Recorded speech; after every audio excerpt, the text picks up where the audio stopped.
جمعے کے دن اگر جمعے کی نماز کا وقت شروع ہو چکا ہے پھر سفر نہیں کرنا چاہیے جب تک جمعے کی نماز نہ پڑھ لیں. لیکن اگر کوئی ایسی ترتیب بنا لی جائے کہ جمعے کی نماز سفر کے دوران یا منزل پر پہنچ کر پڑھ سکتے ہیں یقیناً، پھر جمعے کے دن بھی سفر کر سکتے ہیں. بہرحال سفر کرنا کسی بھی دن اور کسی بھی وقت منع یہ نہیں ہے.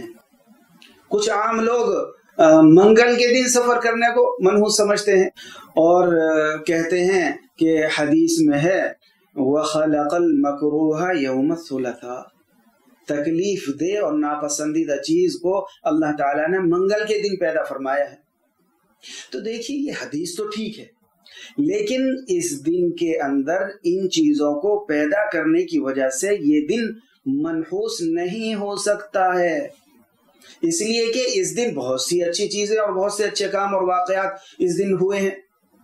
دیکھیے اسلام میں کسی بھی وقت میں اور کسی بھی دن میں کسی بھی مہینے میں نحوست نہیں ہے. البتہ نحوست کس چیز میں ہے؟ صرف گناہ میں ہے. گناہ سے بچے انشاءاللہ ہر وقت خیر ہوگی. اللہ تعالی غلط عقیدوں سے ہماری حفاظت فرمائے. آمین.